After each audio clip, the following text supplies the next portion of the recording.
If you're unfamiliar with the subreddit NoSleep, it is a subreddit where users submit fictional and non-fictional stories revolving around disturbing encounters, ghostly contact, and psychologically disturbing content. The subreddit is home to over 14.3 million subscribers, which means it is full of great stories for you and others to read. Today we'll be going over my top 5/r/NoSleep stories starting from number 5.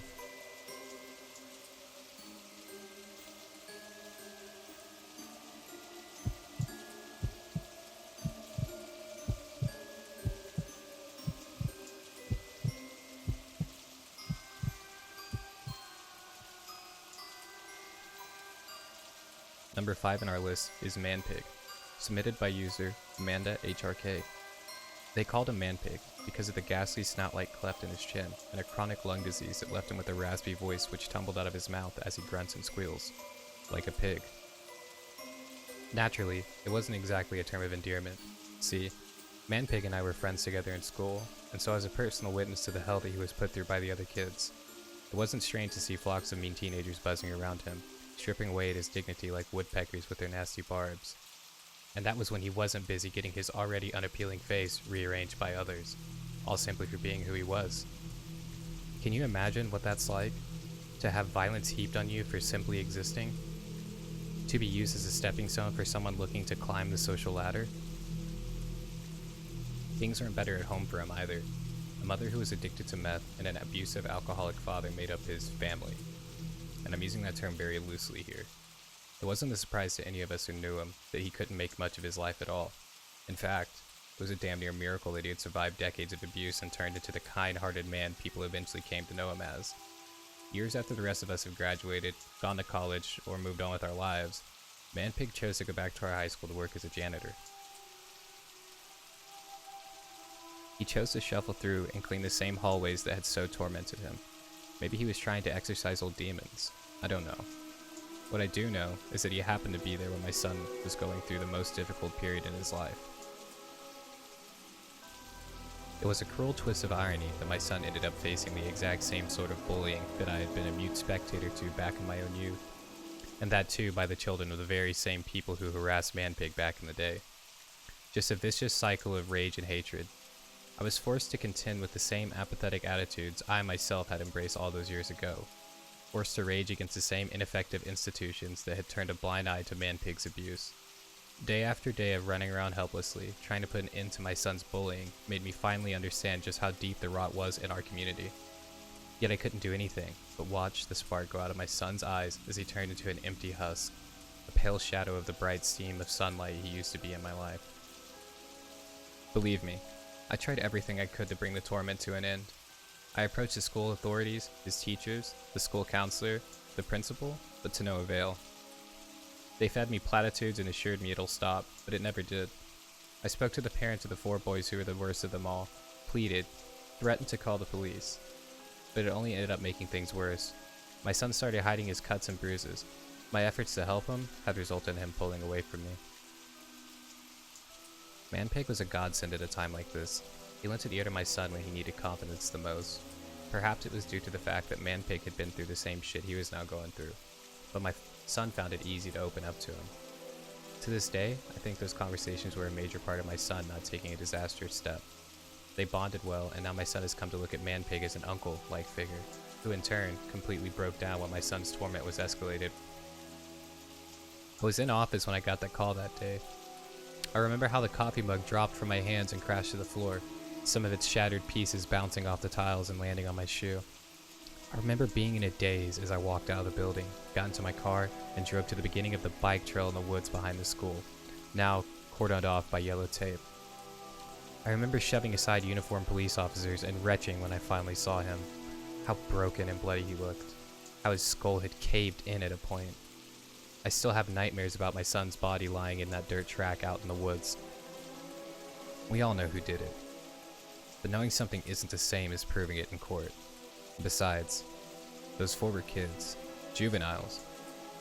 Even if they were to get convicted, the justice system would just spit them back out in the streets in a couple of years. No, justice needed to be served here. And it wasn't coming from the varnished furnishings of a courtroom. Things needed a bit of a medieval touch. Once again, It was Manpig who swooped down like an angel and saved me from doing something irreversible. If it hadn't been for him, I'd be rotting in some dank prison cell right now. He showed up at my house 2 days after my son was killed, crying and blubbering in his usual grunts and squeals. I'm so sorry, he wheezed, his chest getting racked with sobs and hiccups. I couldn't help him. He whistled a breath out of his blocked nostril. I should have been there. Should have stopped them. I wiped tears off my eyes and let him in. We talked about my son over a bottle of liquor and through a haze of cigarette smoke, quickly hatching a plan for revenge. No. Justice. We hunted them down one by one, under the cover of darkness. Through the shadows, we moved like death incarnate, stalking our prey. Once again, I couldn't have done this alone. Creating alibis, picking the right tools, cutting through chain link fences, getting rid of blood-soaked clothes. Manpig guided me through it all. Even when I was quaking in fear in my car, vomit stuck in my throat, wondering whether I had it in me to do it or not, he was there right beside me, patting my back and whispering that I could do it. For my son. For my boy. Lost to the abyss far before his time. By the fourth one, I was pretty used to it all. The sound of the golf club hitting the back of the kid's head, how my muscles stretched with each swing, the mist of blood and brain matter swirling in the air, the eyes rolling back up into the skull, the way their knees buckle as they collapse to the ground. I felt nothing. Fear, sadness, elation, nothing. Just glad that it was done. Over. Little did I know that a lifetime of nightmares was just about to start. He walked into the precinct and just confessed. The reporter's voice played through the TV. The infamous local serial killer responsible for the murder of multiple kids. I felt a lump in my throat. Manpig's grainy face was plastered on the screen, a hideous, monstrous thing. A breath escaped my lungs. He'd done it. He'd taken the fall. One last gift for the father of the boy he'd cared for. He knew that the cops wouldn't have stopped hunting, knew that we weren't perfect criminals, and that sooner or later we'd be caught. So he took it upon himself to put a stop to that bleak future by sacrificing himself. Or at least that's what I thought. Pictures of the victims started flashing on the TV. 5 of them, including my own son. My head swooned and I almost blacked out. I grabbed my car keys off the counter and ran out the door, each stride sending a knife through my heart. Slipping into the driver's seat, fumbling with the keys and sweat soaking my clothes, I tried to make sense of what I had just seen. Surely there was a mistake. Surely they'd gotten it wrong or were just trying to pin my son's murder on him as well, to tie up loose ends with a pretty little bow. They let me meet him. A cramped, cold, dimly lit cell. He stood up when he saw me, walked towards the thick bars, wrapped his bony hands around them. A noise erupted from his throat, a grotesque mixture of grunts and squeals, exactly like the one he'd made when he first saw me after my son's death. And that's when I understood what that sound actually meant. That when he met me that day, he wasn't crying. No. He was laughing at me.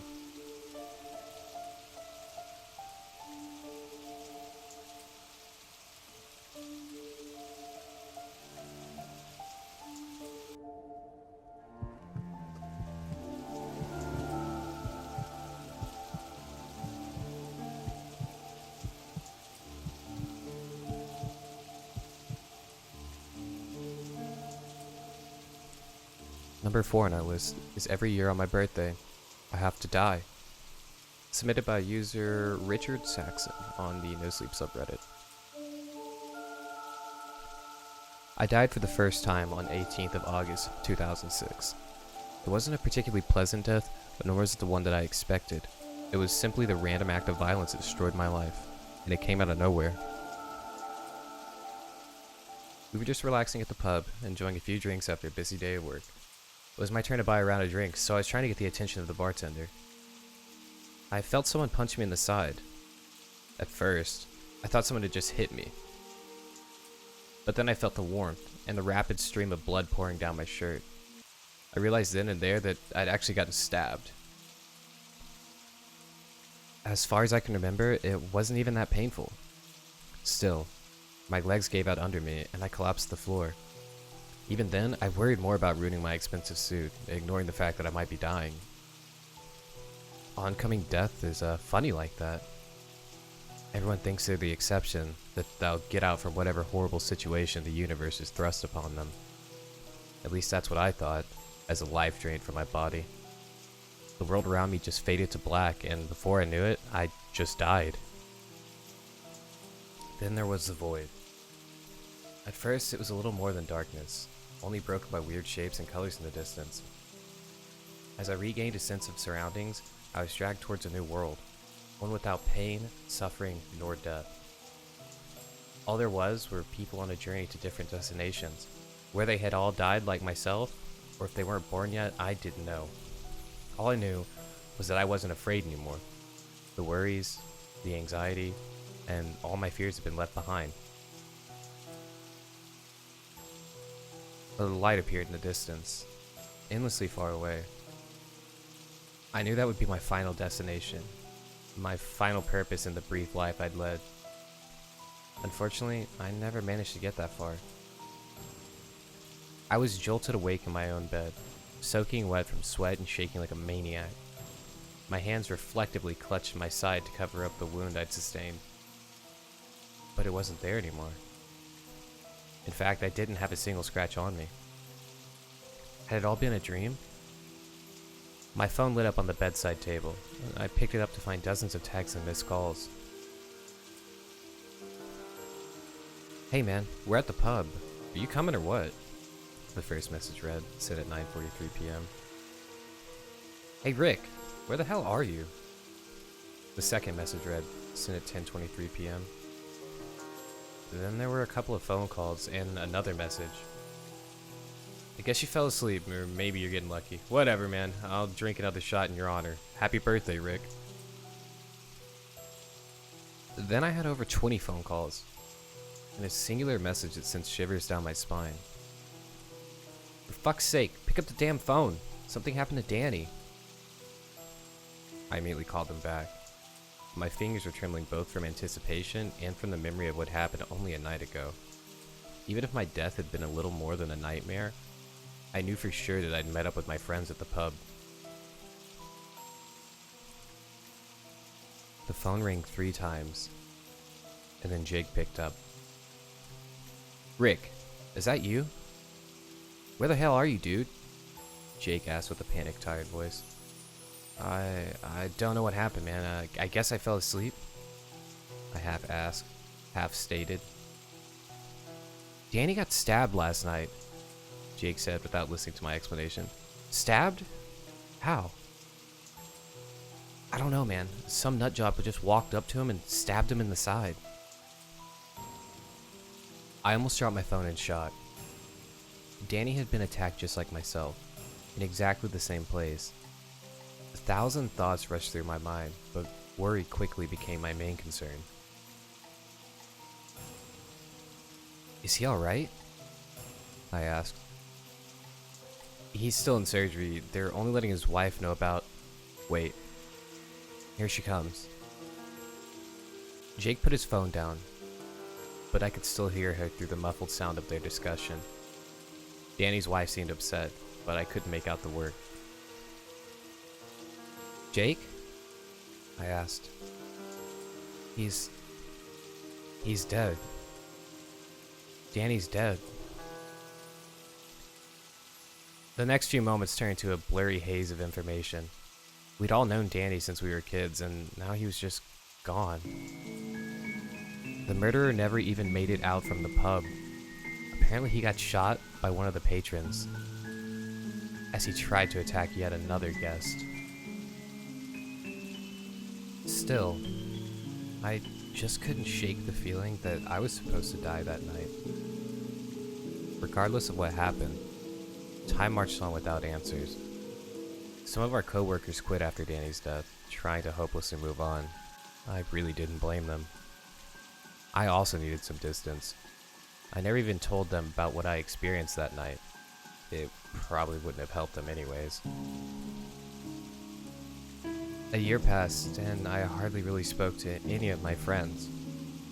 I started to get some semblance of normalcy in the wake of Danny's death, but that would all come to an end on the 18th of August, 2007. My birthday had arrived yet again, and I had absolutely no intention of celebrating it.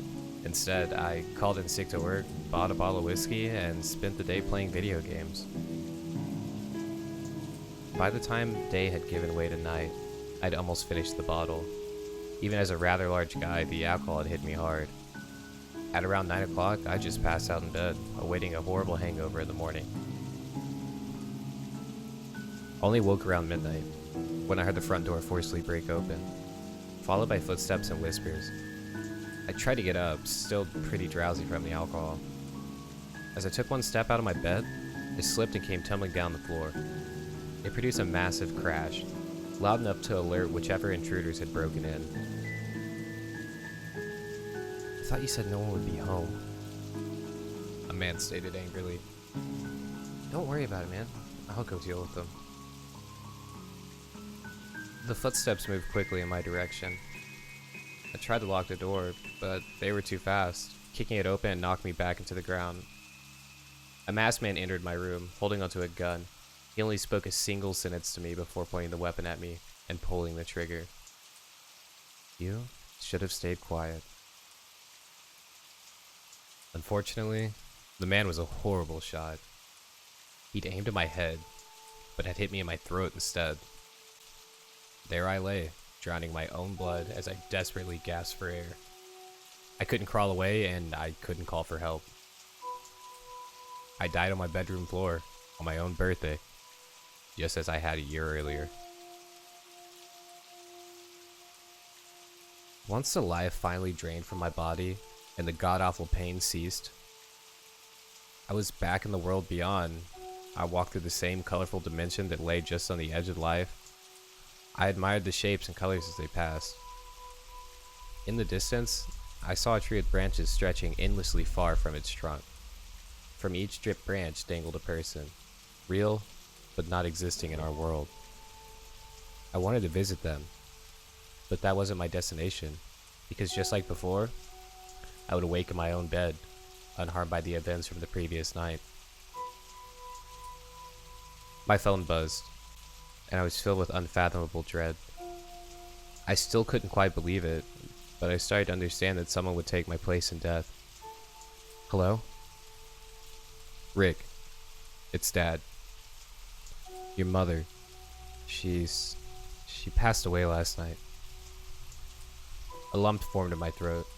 I knew what was coming next, but I just had to ask. "How? What happened?" "The police say it was a burglary gone wrong." "I don't know. I was working late and I should have been there." The discussion trailed off from there. My dad was distraught and could barely form coherent sentences. He blamed himself for not being there, but I knew the truth. It was my fault. During the next 2 months, he fell into deep depression. I couldn't blame him. He just lost the love of his life. I moved in with him just to help him pick up the pieces. He put on a strong face, trying his best to keep the ship afloat, but I could tell just how close he was to breaking down. "If only I'd been there," he said. "It wasn't your fault, Dad. Had you been there, you might be gone too." "You don't know that," he responded. But I did know, because the burglars weren't ever supposed to visit my parents' house. They were supposed to kill me. I had to come clean. I had to let them know the truth. But how could I? Half a year passed, and the secret ate at me. After everything that had happened, I still didn't know how to explain it. Still, I decided it was time to share my curse. "Dad, can we talk?" "Yeah, what's going on?" He asked with a worried expression on his face. He knew me well, and he could tell a heavy burden was weighing me down. I started by telling him about my first death, down to the smallest detail. Of course, it matched everything that people had witnessed in the pub that night, even the location of the stab wound. I told him Danny had taken place in my death, and that I felt guilty. Naturally, he was skeptical at first, but then I told him about my mother. I didn't spare him any details. I told him where I'd gotten shot, that the door had been broken down, and that there were 2 robbers. Every detail matched perfectly down to the letter. I'm so sorry, Dad. It was my fault. I killed her. He just sat there in silence, processing what I just told him. No, son, it wasn't your fault. I was confused. There wasn't a single ounce of anger in his words, only overwhelming empathy. How can you say that? She didn't have to die. What if it happens again? I asked. Then we'll get through it together, he responded. He stood by these words, even as my next birthday rolled around. That death was more tame. I just slipped in the shower and broke my neck. The last thought that went through my mind as I left the world for a 3rd time was, how fucking cliche. Once again, I woke in my bed. I called out for my dad, making sure he was still alive, horrified that he might have taken my place. I couldn't even breathe until he came rushing to my side, asking me what had happened.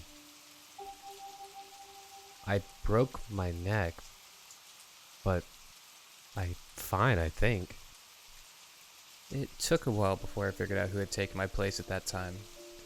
But once I heard that my boss had died, something broke inside of me.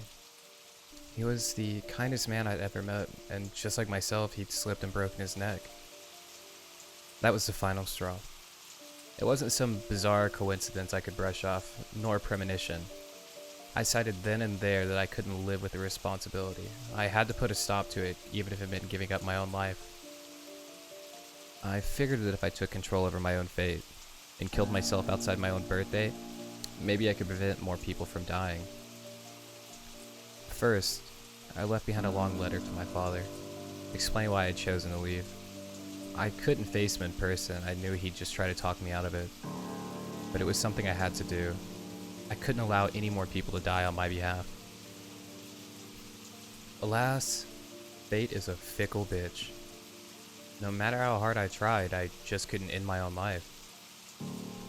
I tried hanging, but the rope broke. Then I tried to shoot myself, but the gun jammed. When that failed, I tried to drive my car into a tree, but I somehow survived that as well. Any attempt was met with failure. All I could do was wait for my next birthday and let someone die in my place. No matter how many times I tried, I couldn't die.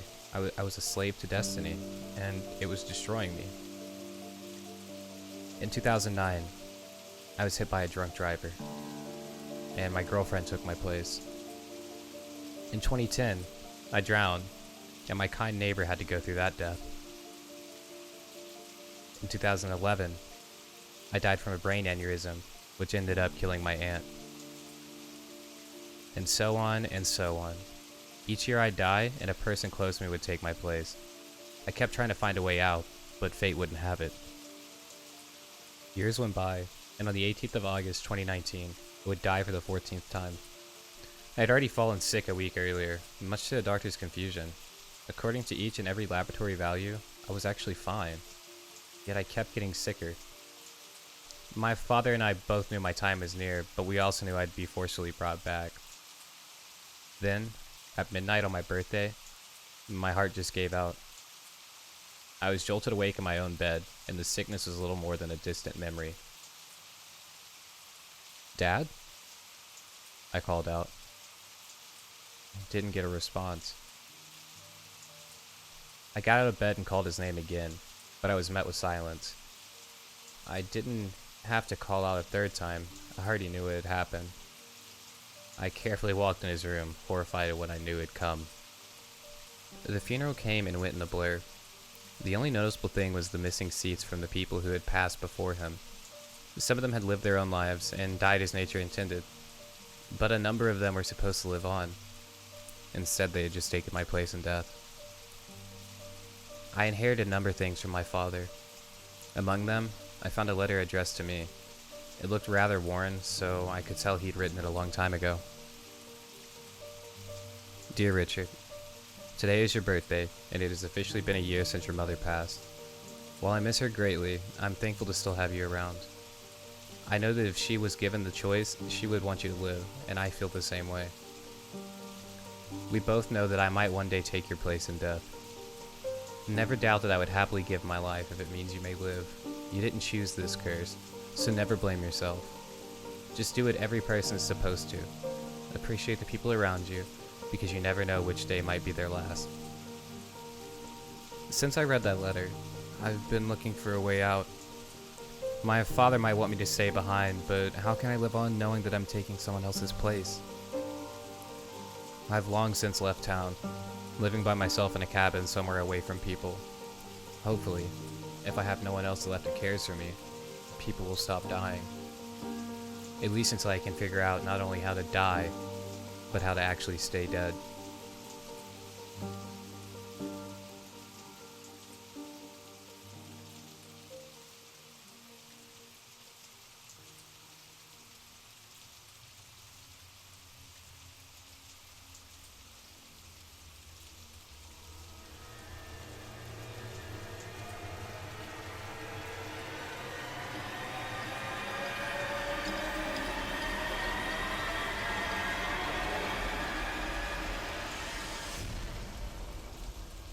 Our next story on the list is plot holes. The day I found my first hole was the day my best friend came back from the dead. We were in high school and stupid. Jake was his name, and we liked to go out to his old abandoned house in the woods after school to just screw around, do stupid teenage things. It was a pretty big place, to be honest. 2-story house with a basement, or 3 stories if you counted the small attic above it. The story is supposed to go that an old woman was building the house years and years ago in order to get away from the city life, but for some reason, she never finished it. She probably died. Anyways, the house is pretty close to completion when she stopped, but nobody bothered to finish it, and now it just sits there, rotting away. So Jake and I would just go to the house and just screw around, scaring each other or exploring the place, whatever we felt like. Usually we were careful. Or lucky, but nothing ever happened to make us worry. Then the floorboards broke under Jake's feet when we were exploring the 2nd floor and he fell. I never realized how bad the condition of the house must have been because when he hit the floor, that broke too, and then he fell into the basement. I ran down, I looked through the broken hole in the 1st floor. It was dark, but we usually had the foresight to bring flashlights. So I shined a light in on him, and I'll never forget what I saw. One of the boards, or something, must have fallen at just the right angle that when Jake hit the ground, it speared up right through his stomach. I could see him shift and try to grab at it. I even heard him gurgle. And then he stopped. He was dead. I was sure of it. Our stupidity got him killed. I was in shock. Didn't know what to do. So I just ran. I ran out of the house and left him there. It was about evening when I got home, and I went straight to my room. I didn't talk to anybody. Didn't stop for anything. I just wanted to curl up and try to forget that scene. My parents tried to talk to me, but I feigned sleep and they just went on. Later that night, we got a call from Jake's parents asking where he was. They actually woke me up for that one, and I just had no idea. The usual, well, if you see him, please let us know, came afterward, and I just nodded before I went back to sleep. The next day was school, and I went through the morning ritual in a bit of a trance. I didn't want to go, but I couldn't stay home. I was pretty sure Jake's parents had already suspected something of me, so I went.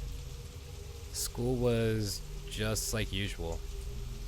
People screwing around in the morning and talking.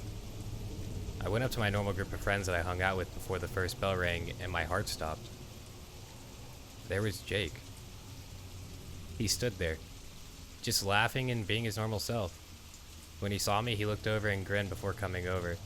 He made a joke, but I didn't hear it. I just continued to stare. Hey, you okay? He asked, starting to get concerned. Aren't you... Are you okay? Was all I could muster back. Well, yeah. Why wouldn't I be? He laughed a bit, but gave me a weird look. You don't know anything? I tried to phrase it as delicately as possible. I didn't want anyone else knowing. But I figured that was enough to clue him in. If it did, he didn't show it. Know anything of what? He responded, and then the bell rang. He said bye and gave me a weird look before heading off to class. I just stared after in shock. Why was my friend here? I saw him die. At the very least, he should be in the hospital. But he was fine. I went to class, but I couldn't concentrate. I just kept thinking about how Jake and how he should be dead. I kept trying to think of how he could have survived, but I just couldn't fill this strange hole of a mystery. After class, I decided I'd check out the house. Jake met me after school and asked if I still wanted to hang out. I told him I wasn't feeling well and that we'd catch up tomorrow. He seemed to accept that and move off. It's not like I wasn't excited my friend was back, but looking at him made something in me cringe. He shouldn't be alive. He should not be here at all. I saw him. So I went to the house that afternoon alone. When I walked in, I could feel something. It was strange but familiar. It was the same feeling I got when I looked at Jake. That something wasn't right and it was just off. However, here, it felt like a lingering feeling. Not this fresh, what the hell, I got when I saw my friend. I stepped forward and looked down. Sure enough, there was the damn hole he fell through. I let out a sigh of relief and bent over, so I wasn't crazy. I slipped out my usual flashlight and shone it down the hole. Yes, there was the wreck I saw him land on, just no Jake. Did he get free? Did he magically regenerate or something? I shone my flashlight up to look toward the hole in the second floor. It wasn't there. My breath caught in my throat and I began to frantically shine my light onto the ceiling. Where was it? I should be right above the damn hole in the floor, but nothing. I bolted up the stairs and sure enough, there was nothing in the floor where he fell either. Nothing. Something was wrong. Really wrong. I wandered back down to the first hole and peeked into it. I'm sure that was a moment that solidified my fate. If I had just ignored it and moved on and been plain happy that my friend was back, I might have been able to continue life as usual. But that moment, I saw something. Just a flash of something black. Blacker than the darkness beyond my flashlight's range shift and fly out of my sight. I gasped and stumbled back, breathing heavily. I know I should have ran, but my curiosity took hold, and my logical side said it was just some animal or trick of the light. So I swallowed my fear, and I leaned over to peek again. I didn't see that flash of black again, but I did notice something.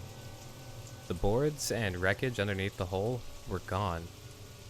With that note, I knew something was wrong. Nobody can clean up something like that mess in the blink of an eye. I bolted. I ran out of that house and through the forest, swearing up and down that something was chasing me. I had a feeling that there was something out there, but now I know it was simply watching me. For now. I ran home and I slammed the door shut behind me before I leapt into my bed. My body curled up and I just laid there, trying to comprehend what exactly was going on. It took me a while, but I finally drew myself out of bed. I had to figure out what was going on, but like hell I was going back to that damn house. Not if some monster was in it. So I did what any teenager would do. I went to the internet and researched. It was slow and I didn't have a lot of luck at first. Looking up paranormal just got me weird pictures and stories. Friend comes back from dead got me a lot of zombie stuff. Missing time seemed to get a little more info. A lot of it was around aliens, but a few stories seemed to pique my interest. Like something crazy seeming to happen. Like a car crash or accident. And suddenly, there's a time jump and things seem to be okay. Like nothing ever happened. There was one post on a missing time board that seemed to draw my attention. However, it was titled Plot Holes, and was only posted a couple of days ago. I curiously clicked it. Everyone seemed to speculate what caused this whole missing time thing. A lot of the time it was aliens or dimensional, whatever. This guy, however, acted like he knew for a fact, and his reason was the most bizarre of them all. He started by telling a similar story. In a nutshell, his wife was killed in a household accident when part of their house caved in during a storm. While trying to get her, he was knocked out by some other debris. When he came to, he was sitting in the living room and his wife was trying to wake him up. The house was fine with no sign of disaster, and she was alive. He was ecstatic, but described a strange feeling, like he had figured out something he shouldn't have and his wife shouldn't be there, like my feeling I got with Jake. Over time, he couldn't be around her. It was just too strange. So he left. He went on the road taking what money he had and doing weird little jobs here and there while staying in motels. While he went, he began the research. It took a great amount of time, but he found others with similar experiences. Most of them just described it as a miracle and moved on with their lives. Others couldn't shake the feeling, like he did. All of them described the same sort of thing. Some event should have caused something to happen, a person to die or some landmark to be destroyed, only to have it miraculously come back later. So what was going on? The author was at a standstill until he came across something. While researching people who shouldn't be alive, he came across a book review. Apparently, it was the latest book in the series, and, in it, a side character saves the day by fighting off a bunch of enemies for the heroes. However, in the previous book, by a different author, that character had been killed. So this character couldn't have come back to save the day, but if he didn't, the main characters would have died. The reviewer said it was one of the worst plot holes he'd ever seen. That got the forum author and me thinking. He said he'd just post again after he experimented a bit, and I really didn't blame him. I had a few things I wanted to experiment with as well. Nevertheless, I dropped him a message anyway, saying I read his post and that something similar happened to me. Then I called it a night early. I had to be extremely alert if I was going to try to look for signs I wanted to find. The next morning, I woke up and started my first attempt at looking for plot holes. I know how crazy that sounded, but something seemed to click after reading that review. Someone should have died, but that was ignored so he could do something of significance later. It sounded so familiar. The first few days, I didn't notice anything, except for that weird feeling around Jake. Nobody else seemed to have it. The third day was when I noticed my first plot hole. It was minor, the most minor of details, but it was there. One of the girls in my class went from wearing a skirt to a set of jeans between periods. I know how that seems to make me look, but I'll admit it, the skirt was why I noticed. But to change it to a pair of jeans within 7 minutes while walking across campus to another class, that doesn't make any sense. I guess it was possible, but it didn't make any sense. It was like a costume got wrong during a scene change.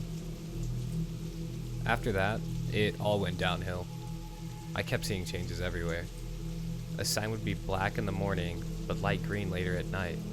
Or a friend would go from wearing a sweater to a t-shirt when I looked away for a moment. You'd think that people would notice these changes, but nobody did. Maybe it was the strange feeling that I got of something being off after the accident with Jake, or perhaps you just had to be looking for them. But, as I kept looking, they were everywhere. It was about a week and a half before I got a response back from the Plot Holes author. He introduced himself as Dennis and apologized for being late to respond. His reason why? He had gotten caught up in observing plot holes. He was noticing the same things I was. This is the first time I've ever actually spoken to this guy, but the changes he described matched mine to a T. Except for one thing. After noticing a misspelled sign above a store late at night, he turned away for a moment to look back and saw a shadowy black figure floating by it. It was hazy, like looking at the figure through the fog that just wasn't there. But after the being floated away, the spelling error was gone. A shiver went down my spine. That seemed too close to whatever I might have glimpsed at in the house. I hadn't seen it full on yet, but then now I knew what I was looking for. I wish I hadn't. It wasn't long before I began to see them. You had to look at just the right moment, I found out. When it seemed like nobody else was watching or paying attention to that little area you just noticed, then you could make it out. A shadowy haze of a being, seeming to be dressed in a long black robe with a hood, messing with it until it changed. I saw one fade my friend's t-shirt to a jacket/shirt set on a cold day in class. And I saw another change an entire stack of books at the library into a completely different set before they were picked up by a student. Nobody noticed them, just like the holes. It was like you had to be on that wavelength to notice. I'd been conversing with Dennis a bit online, and he agreed with that idea. It seemed that you had to notice one to start seeing the others. If you could brush it off, then your life would go on. But if you're the curious sort, then you were like the two of us. You just keep seeing them all the time. I was starting to go crazy. I couldn't say anything to anyone, and Jake kept bothering me about why we never hung out anymore. I just couldn't look at him. He wasn't natural. But I realized it wasn't him. It was those things that brought him back. Maybe he had some destiny or something, but I had no idea. Things took another turn when I was having a Skype conversation with Dennis. He asked if they noticed me yet. I told him no, and then he got quiet for a long time. After some bugging, he finally responded and told me that one of his friends that was helping him look into this occurrence was gone. Nobody even seemed to remember his existence. When he went over to his friend's house, Dennis found it relatively neat save for a few items thrown about. As he explored, the belongings that were out of place began to find themselves back into their position. Dennis was sure that it was one of those creatures behind it, and he confirmed his suspicions when he saw one putting back a book that had been thrown on the floor. And then it turned and looked at him. The two stared for a long time, the creature gazing onto Dennis while he looked into a blank nothingness that was its face, the dark hood covering whatever might have lurked underneath. And then it left. It turned and seemed to float away right through one of the walls. That seemed to be the last thing out of place then. The house looked like nothing had ever happened in it. But then Dennis began to notice something else. There were no pictures or objects identifying an owner. Unless you were that much of a hermit, you had at least an old family picture or something. Or maybe some mail with your name on it. But nothing. It was like nobody had ever lived in this fully furnished home. At this point, I began to worry. Dennis's friend had gone missing, and nobody knew of his existence. I started putting the pieces together then. If these creatures could bring someone back from the dead, they could easily get rid of someone, right? This meant I was in danger. After that, I stopped. I was out. I ignored Dennis's messages. I tried to ignore all the holes I constantly noticed. I did my best to ignore those shadow creatures when I caught them. I even tried to hang back out with Jake, but every time we hung together, it was like I was looking at the face of a lie. And looking at him just made me think of those creatures. I imagined one pulling him up from that debris, slipping that board through and out of his body, knitting up his wounds like nothing happened. I did my best to look past it all. Dennis was hard to ignore, however. He just kept tracking me down. I'd block him from my email and messengers, but he'd start making new accounts to talk and send me more messages. And he seemed to be sending more and more as the days went on. Finally, one day, I received an email from a new account that clearly was Dennis. I was about to delete it and block him again, but the subject just chilled me to the bone. In all caps, it read, "They're after me. Get on Skype. I need help." I didn't know what to do. If Dennis was in trouble from these things, then I had to help. I couldn't just leave him, but after him, they might turn their sights on me.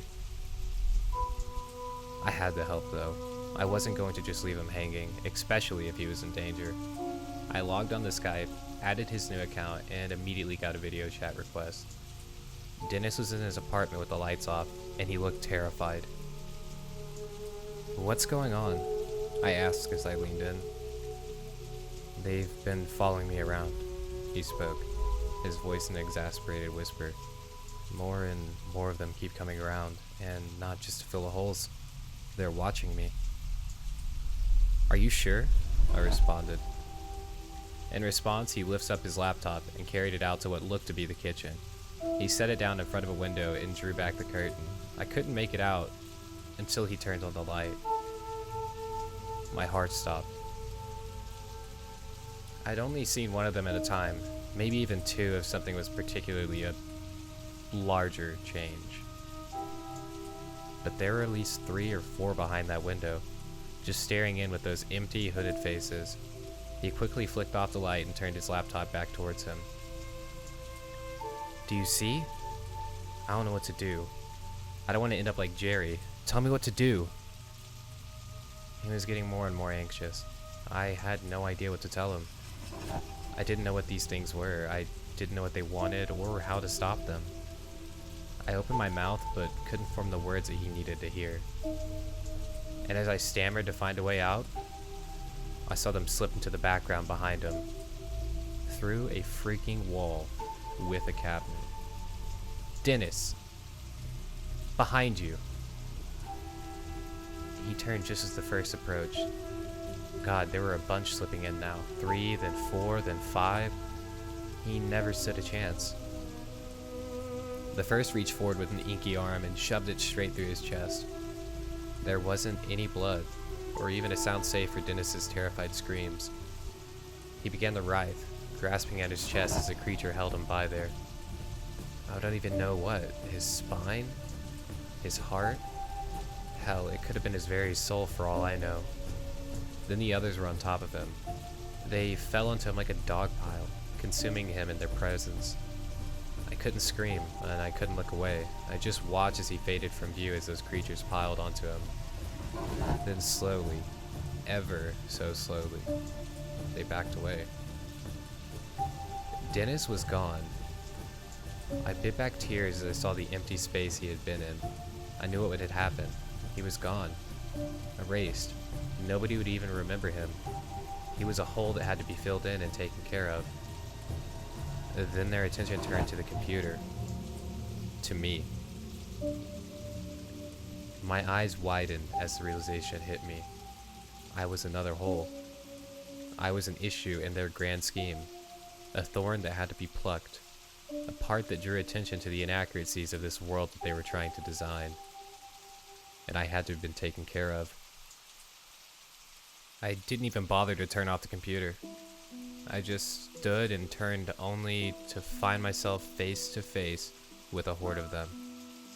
In my own house. In my own room. My back went to my desk as one shadowy shade glided into me. Its arm rose and I could almost make out the tendrils of its foggy black cloak and the individual digits of its dark fingers. I couldn't move. I was frozen. And then it struck. I didn't physically feel the hand shove into my chest, but I felt it somewhere deeper. Like it was grabbing an intimate part of my being.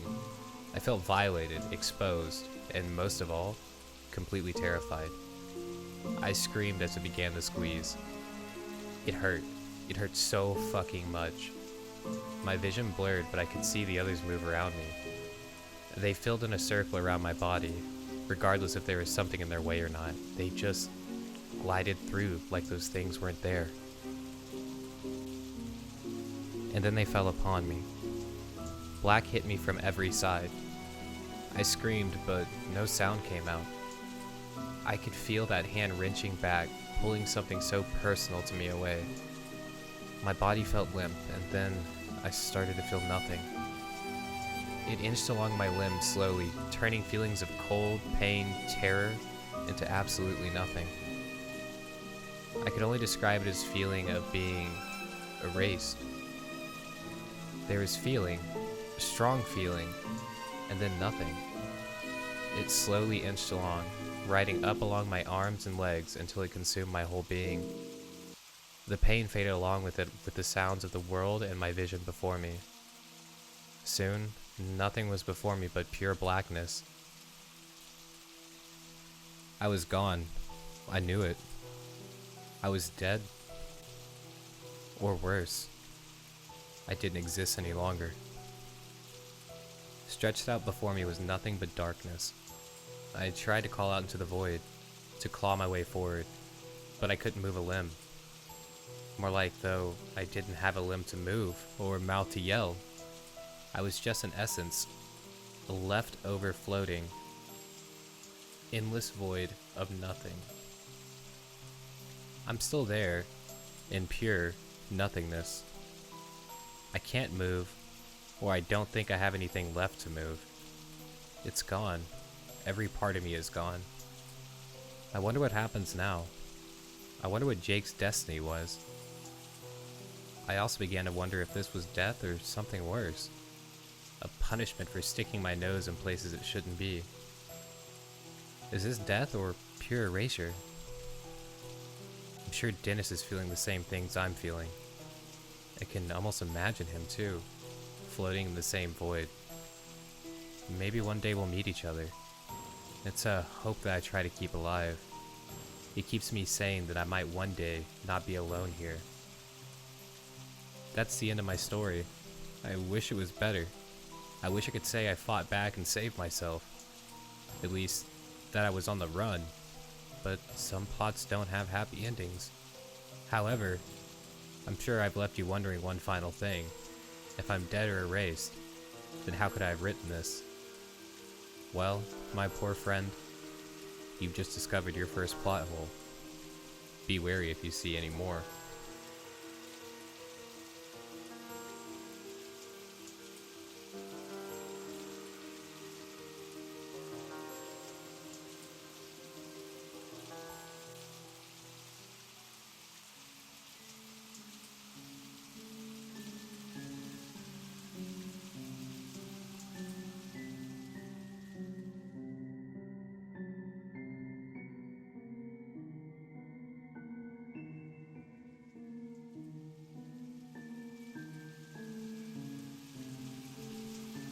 If you live in Menifee, California, and there is a knock at your door tonight, don't answer it. More importantly, don't leave anyone alone in the house by themselves. Get your phone, call the police, and stay together. I'm writing this as I'm sitting in the police station questioning room as a warning, so that what happened to me last night won't happen to you. I live on my own in suburbia, nice little neighborhood. The kind of place where kids will be playing out in the street with parents doing yard work when you pull into your driveway. That's exactly how last night began. My girlfriend and I pulled in and got out of the car. We waved to the kids and had a friendly chat with Mrs. Roop next door. This was the kind of life I had always imagined, and at 20 I couldn't believe it had already happened for me.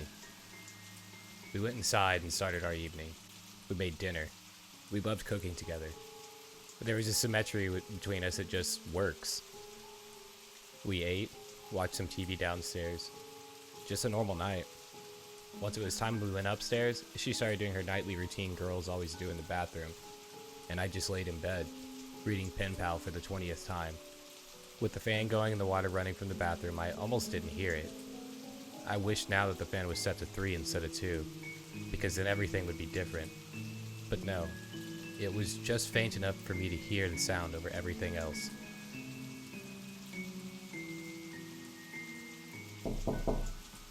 I reached over and clicked the fan off. I waited for a moment listening. God damn it, I thought. I put my book down on the nightstand and got up. I grabbed my zip-up off the chair and threw it on. As I walked out of the room, I could hear my girlfriend starting to say something, but I wanted to get rid of whoever was at the door first. I slumped down the stairs a little pissy, thinking that it was another solicitor trying to sell me glass cleaner. I was gonna have a fit. I zipped up the jacket as I flicked on the light next to the front door. I looked through the peephole, but it was pitch black. I flicked the outside light on, still pitch black.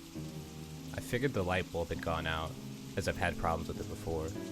Reluctantly, I twisted the deadbolt and opened the door. Nothing. No one was there. I poked my head out to look around.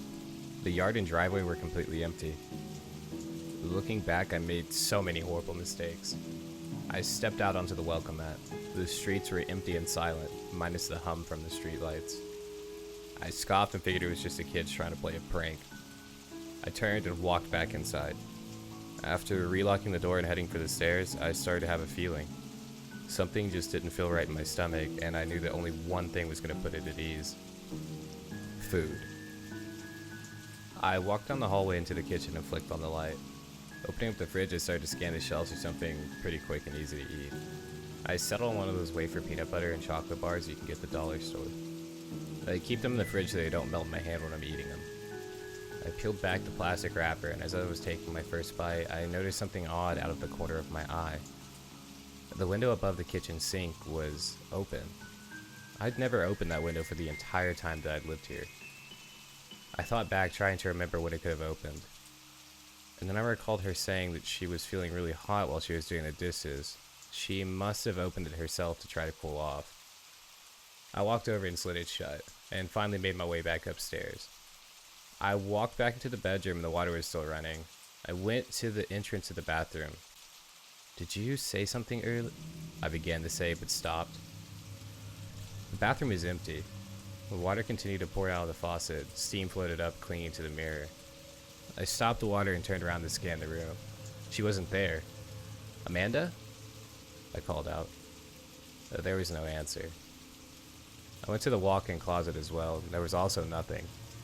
I started to leave the room, but again something catches my eye. I glanced at the nightstand, and on top of my book was a piece of paper. It was folded in half and set up, making it look like a little tent. I reached out and picked it up. The first thing I obviously saw was the blood. It was a bloody fingerprint on the corner of the paper. My heart started to race. Finally, my brain let my eyes pan over to read what it said, and even now, I wish I wouldn't have. "She's in the house. Find her." I read those 6 words over and over. I looked around the room again, hoping to see Amanda just hiding in the corner snickering like she'd pulled off some amazing prank. But the room was entirely empty. I walked around the room, looking behind chairs, inside the shower, inside the closet. I looked at the bed and I felt like a 6-year-old again as I slowly knelt to look underneath. My hands had apparently been getting sweaty because they kept slipping slightly against the hardwood floor. I bent down and lifted the skirt of the bed. Again, there was nothing. Just a couple of dust bunnies and an old pair of shoes that I keep meaning to throw out. I stood back up and started to become agitated. My mind didn't know whether this was a joke or if I needed to be terrified. "Amanda!" I yelled. "This isn't funny anymore. Just come out." Nothing but total silence. "Look, I'm really freaked out, so please just stop this." I walked out into the upstairs hallway and quickly went through all the rooms. The spare bedroom, empty. The exercise room, empty. Other upstairs bedroom, empty. I ran downstairs and I looked everywhere. It was as if she just vanished, and all that was left was this note. I figured that the only thing left to do was call the police. I ran back upstairs and into the bedroom. The bathroom faucet must have had a leak because as I entered I started hearing faint drips of water. I went to the dresser to grab my phone, but it wasn't there. Neither were my keys, or my wallet. I spun and looked at my nightstand. They weren't there either.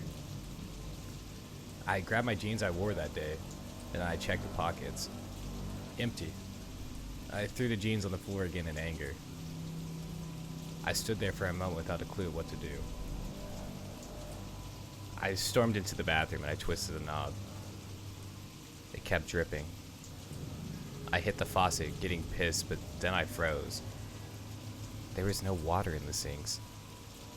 And then the drip sounded further away. I slowly walked out into the bedroom. I kept hearing the dripping noise. I moved around trying to determine where it was coming from. As I moved closer to the bed, it actually got louder. Once again, I slowly dropped to my knees, and I bent over next to the bed. My hand slowly reached for the bed skirt, and I lifted it up. For every drip, my heart pounded. I sank my head down and looked under the bed, and then I saw it. A small pool of red about a foot in front of me. With more dripping down from above, I jumped to my feet and pulled the sheets off the bed. I slid my hands between the mattress and the box spring, and after a moment of hesitation, I flung the mattress up with everything I had. My throat closed instantly. I couldn't even comprehend what was in front of me. My mind would only let me process the image one fraction at a time. At first, I just saw my box spring sitting inside my bed frame. Then I saw that there was a huge tear down the middle of the box spring. And then I saw Amanda inside the box spring, her beautiful face poking out from the tear. Then there was her neck, which was nothing but red. The final thing that my mind let me see appeared. It was right in the center, laying on her stomach. Another note. I couldn't move. Tears were streaming down my face uncontrollably, but I didn't make a sound. My hands began to violently shake and my knees collapsed onto the edge of the box spring. I reached out and pulled Amanda's body up. My girl, my life, my everything. I wrapped my arms around her and started to scream. The note slid off her, hitting the box spring. My hand slowly moved down towards the note, now barely even able to bend my fingers. I somehow managed to grasp the note and bring it up to my eyes. My vision was entirely blurred from tears. I wiped them against my jacket sleeve and looked at the note. Again, there was the bloody fingerprint. But at this point, it could have been mine. Everything is hazy from these moments. But the words are forever burned into my memory. They're the reason I'm sitting here now. The reason I ran out of my house screaming for help. But where am I?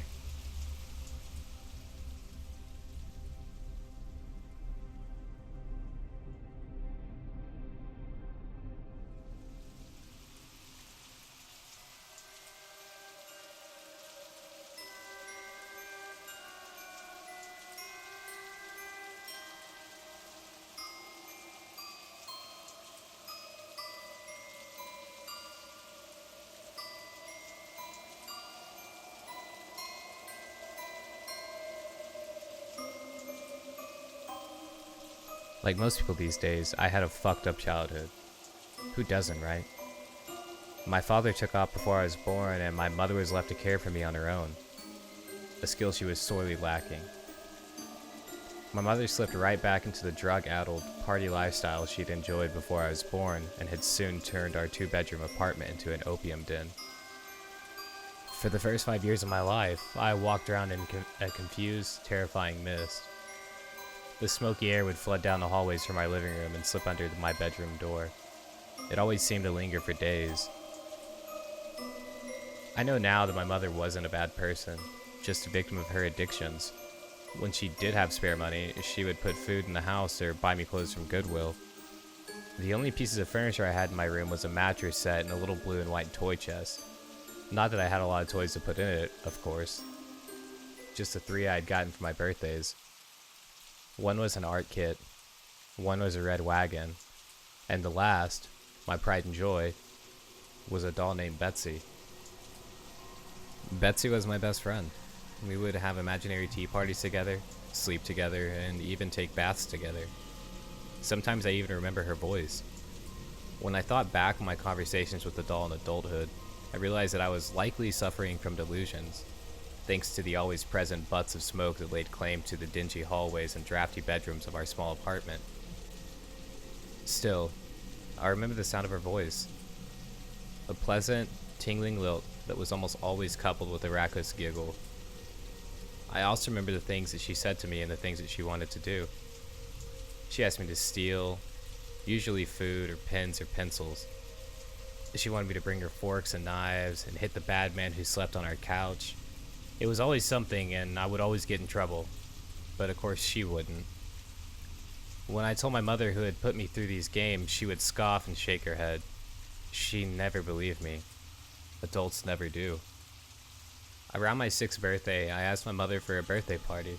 I wanted to invite the mean girls from school and serve them cake and ice cream to make them like me. I remember standing in the kitchen that day with such hopes, having just asked the most important question of my life. The glass of Coca-Cola I held was shaking in my nervous hands. I waited with bated breath as my mother continued putting groceries away, almost as she hadn't even heard me. But I knew she had. Finally, just as I had failed a second time to muster the courage to repeat my question, She turned around and gave me a shake of her head. A birthday party? Laura, that's ridiculous.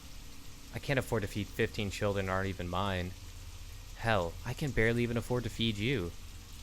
You eat like an elephant, especially for a girl your size. Or, I'm sorry, Betsy does. There's barely anything left for me to eat around here, much less a classroom of other people's brats. My face fell as she shook her face, mumbled something else under her breath, and stumbled off into the living room. I heard the music go up then as more people walked in the door. Some left, some stayed. I never knew them either way. It simply wasn't fair. My mother threw parties all the time. What about me? I was a kid. All my friends had birthday parties, and now the mean girls at school would know I was too poor to have one, and they would tease me even more. I felt tears start to well in the corners of my eyes, and I choked back a sob while I ran to my room and slammed the door behind me. Betsy was laying on my bed smiling. She was always smiling. Usually it made me feel better, but today it just made me angry. She just kept staring at me, smiling. She was going to tell me to do something bad again. This is why Mother wouldn't throw me a birthday party. It was because of all the trouble I got into because of her. This was all her fault.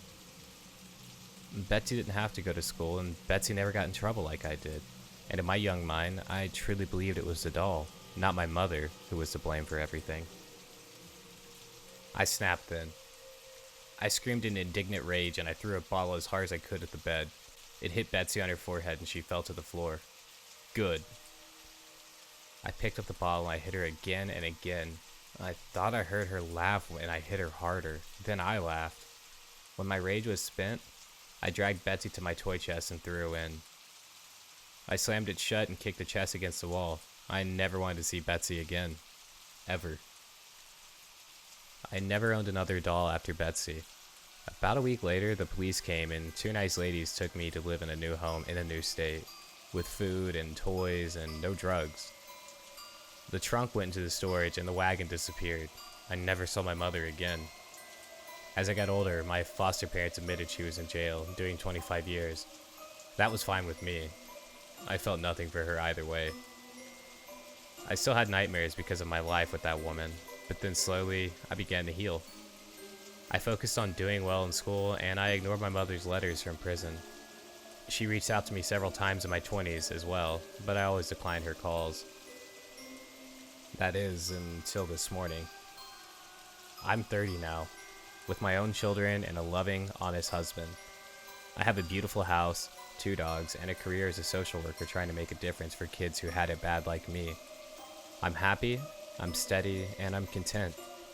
That's when I got a voicemail from my mother informing me that she had paroled and she wished to speak. I decided to let her say her piece. Since the kids were home from school, I went out into our shed in the backyard to return my mother's call. The shed was a children's domain and they used it to play in the summer.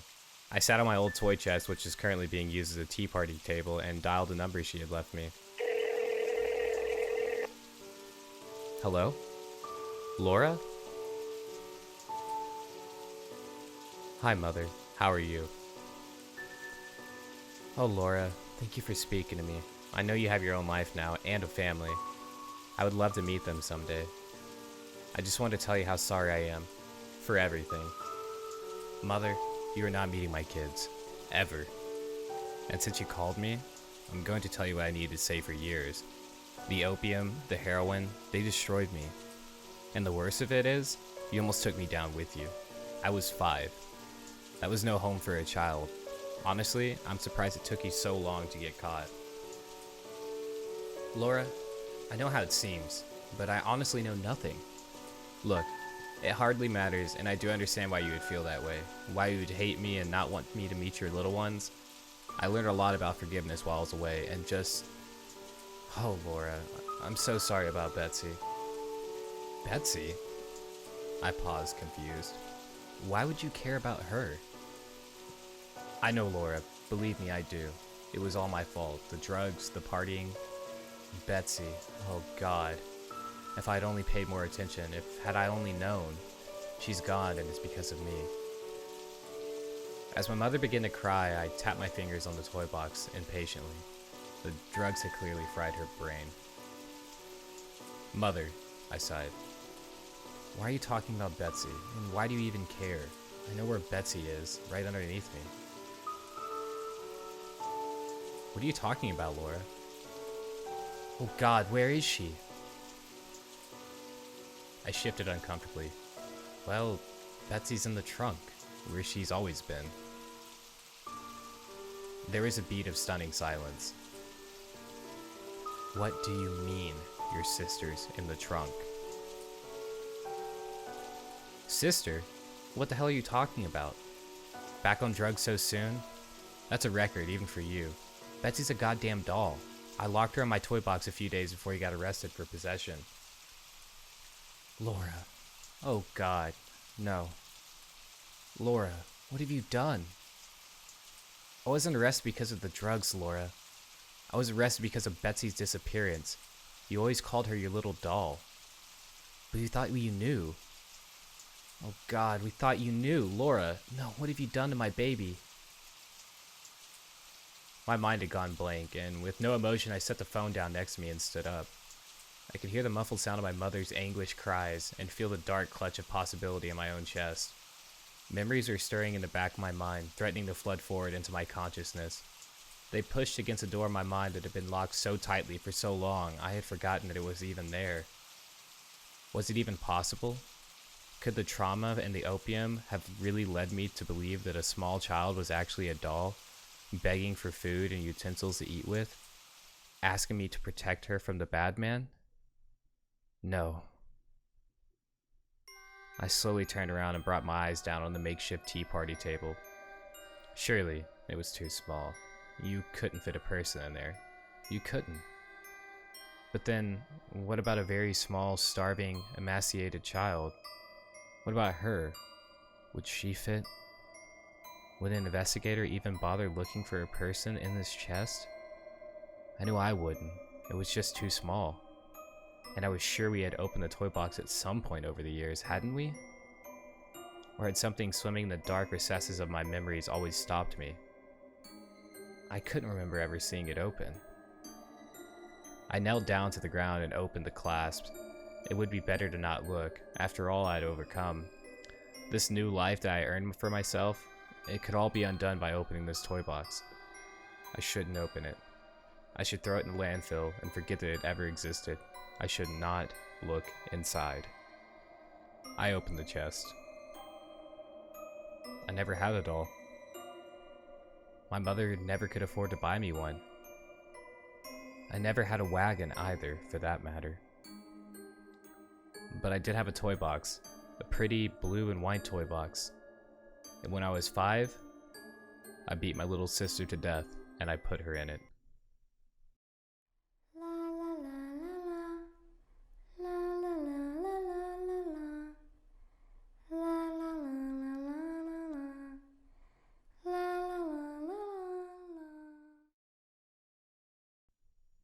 Thank you guys all for checking out my first upload. Hopefully I can keep doing this in the future.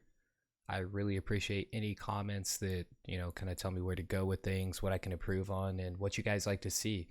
I will be uploading this as well with just a black screen for like a sleep video you guys can just watch as you're going to bed. Until next time, be sure to hit the subscribe button and the like button. Leave any comments. Really appreciate it, man. Thanks.